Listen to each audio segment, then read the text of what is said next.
Hello, my name is Dean, and I'm going to talk about spectral sparsification via bounded independent sampling. This joint work with Murtagh, Salil Vadhan, and David Zuckerman. So, graph algorithms, as we know, are more efficient on sparse graphs.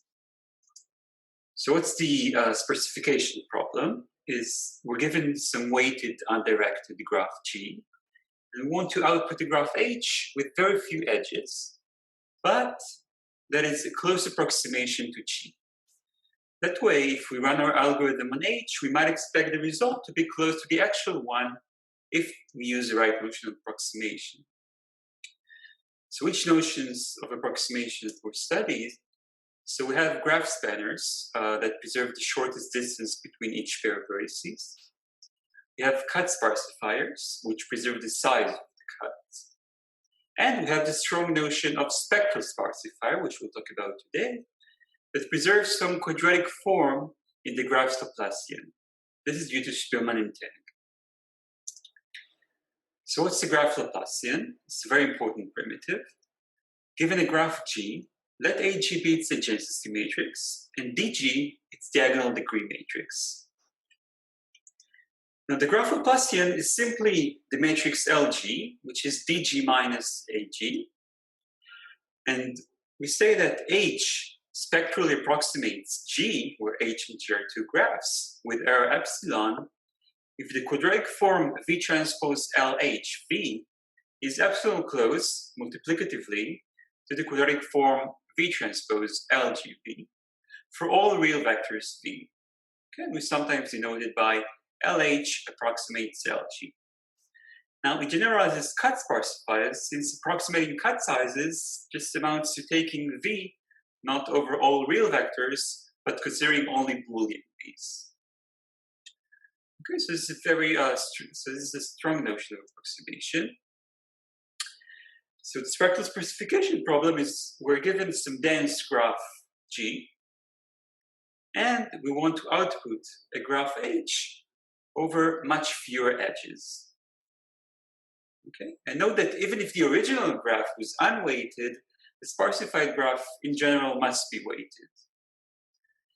And also a bonus property of all current constructions is that the edges in the sparsified graph are subsets of the original one. Now, even if you didn't know what a spectral sparsifier is until today, I guess most of you do know an important special case of sparsification, which is simply an expander graph. An expander graph is a spectral sparsification of the clique graph. Okay, so the main thing to ask is how sparse can sparsifiers be, or what's the average degree you might expect? So Spillman and Tang showed that every graph has a good spectral sparsifier with average degree of polylog n over epsilon squared. And they gave a polynomial time randomized algorithm to find such a sparsifier. Spillman and Srivastava improved the sparsity to log n over epsilon squared and gave a near linear time algorithm to do so. And in fact, we'll spend a few minutes on this algorithm because we're going to use this result. And the sparsity was later improved to 1 over epsilon squared, which is actually the optimal sparsity one can hope for. And currently we have nearly linear time randomized algorithm for achieving optimal sparsity. And just note that all of these are in the time-bounded model. Okay. Now, why is spectral sparsification an important problem? Is because, amongst other things, it's a key ingredient in nearly linear time algorithms for solving Laplacian systems, which are systems of the form Lx equals b, where L is the Laplacian of some graph. Now, Laplacian solvers are used for faster algorithms for a wide variety of problems. For example, max flow, spanning trees, balance cuts, dimensionality reduction, PDEs, random walks, and so forth. I'm not giving citations here, there are just too many, but you can find them, most of them in our paper itself. Now, in recent years, there are extensions to directed graphs, extensions of Laplacian solvers, and to the space-bounded setting. Okay, so we're interested in spectral sparsification in the space-bounded setting, and we're going to use the standard notion of space-bounded model. And we say that an algorithm computes a function in space using space S if it uses only S total auxiliary bits throughout the computation. And many linear algebraic problems can be solved deterministically in space log squared n. And in recent years, we've had deterministic, randomized, and quantum algorithms for fundamental linear algebraic problems using space only log n or log n log log n. And beyond algorithmic implications, this line of work has implications in space-bounded complexity classes of L, BPL, and BQL. But what about spectral sparsification in the space-bounded setting, which can be, in fact, formulated as a linear algebraic problem? Now, I just want to emphasize what does it mean to output a sparsification in small space, because the output's representation length is at least linear in n, right? But still, we can require to never use more than, say, logarithmic or log squared n cells on the work tape and reuse memory. Alternatively, what we want is the following algorithm. Given some graph G and an edge ij, say whether this edge appears in the sparsified version of the graph, and if so, what is its new weight? Okay. So what's our result? We get a deterministic, nearly logarithmic space algorithm for mild sparsification. When we say mild sparsification, we mean getting average degree n to the alpha over epsilon squared for any constant alpha. More specifically, given a connected, weighted, undirected graph G on n vertices and some parameter k and error epsilon, we output a weighted graph H such that we get spectral sparsification, meaning LG approximates LH. H has n to the 1 plus 2 over k log n over epsilon squared edges. And our algorithm runs in space k log n plus log n log log n. So let's see for concrete values of k, what do we get? So if we plug in k, which is log log n, it gives us what I said earlier, an average degree of n to the tilde of 1 over epsilon squared with space O tilde of log n, more specifically log n log log n.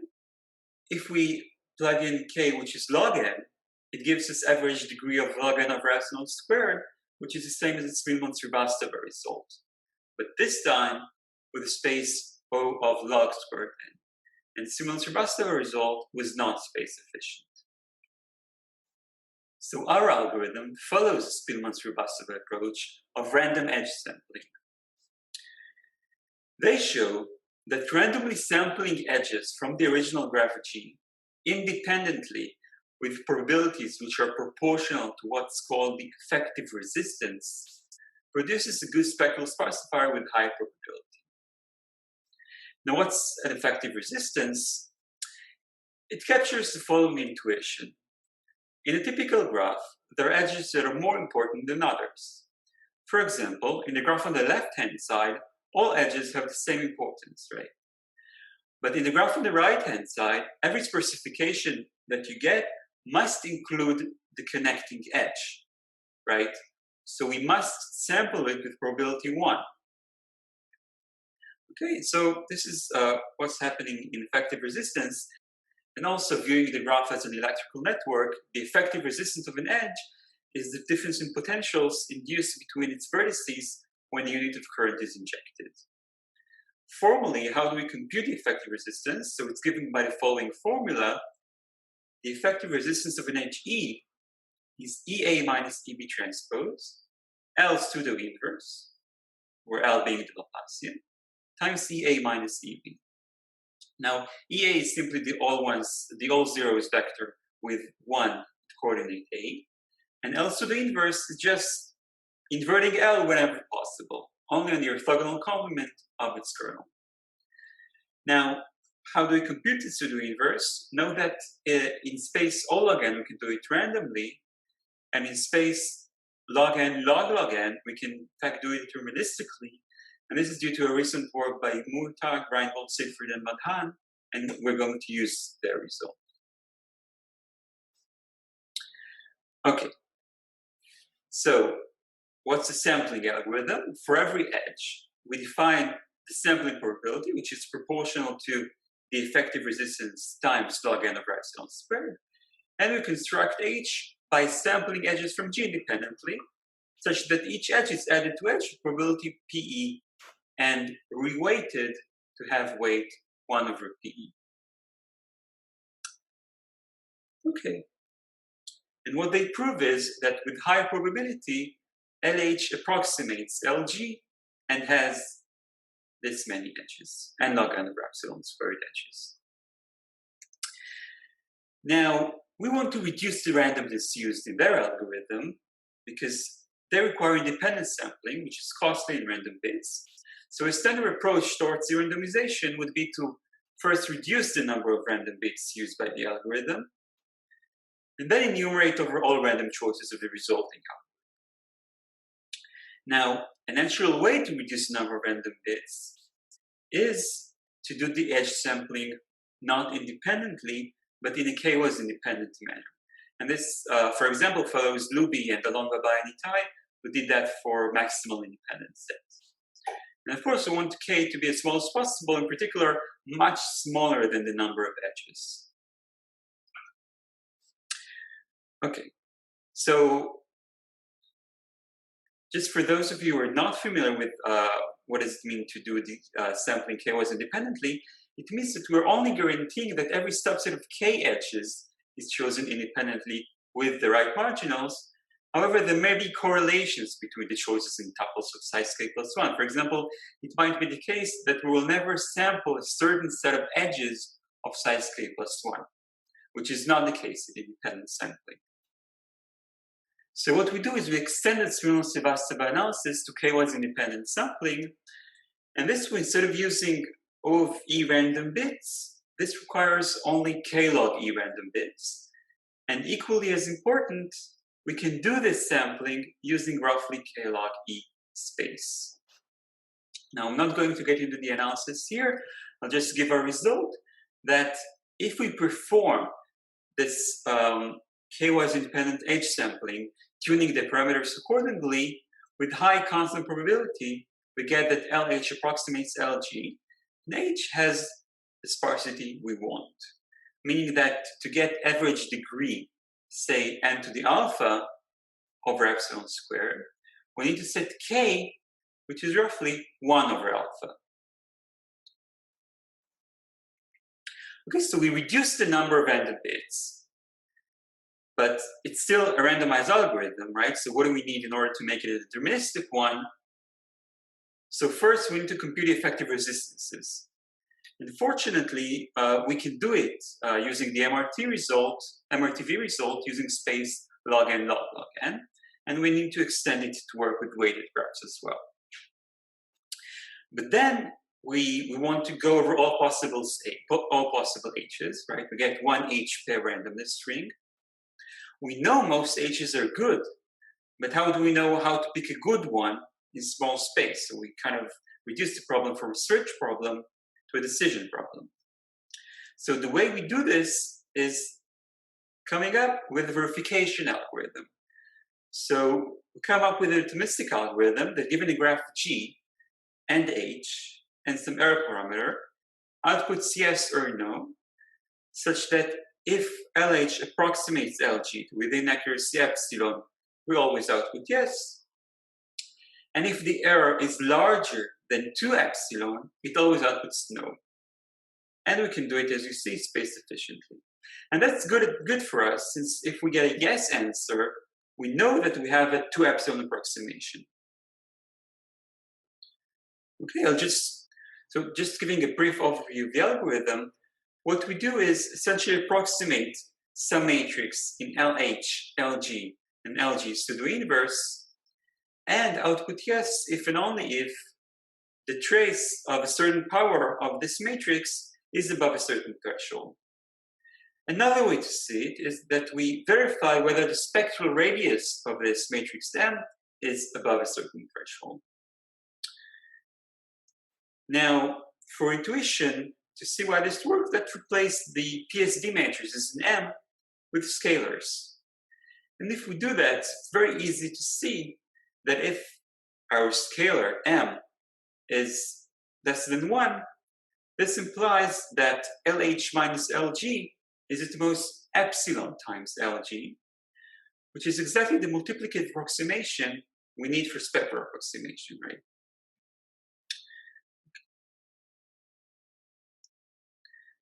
So our analysis extends that intuition to matrices. Okay, so our specification results show that if we want an average degree of n to the alpha, we're going to take k equals 2 over alpha.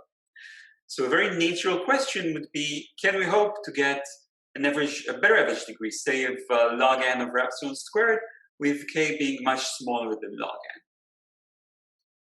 using k-wise independent sampling? So unfortunately not. Our result is quite tight.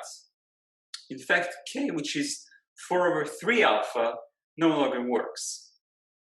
Specifically, so for every alpha, we give an infinite family of n to the alpha regular graphs with all effective resistances equal and some distribution which is k-wise independent for k, which is 4 over 3 alpha, with marginals half, that fails to produce spectral sparsification to within any error. Meaning that if we choose this k, we can't even get from degree t to degree d over 2. Okay? So just to give an intuition of what's our candidate for these bad graphs which cannot be sparsified, let's start with a warm-up, and this is due to Alon and Nussbaum, who use this example in a different context. And they essentially showed that the complete graph cannot be sparsified using pairwise independence. Okay, even for marginals half, even when we keep half the edges. Let's see, it's a very simple example, so we can show it now. So randomly partition the vertices to 2 sets, V0 and V1. Put a click on V0 and a click on V1. And that's it. That's H. Now, obviously, with high probability, H is disconnected, so it's not a good sparsification of G.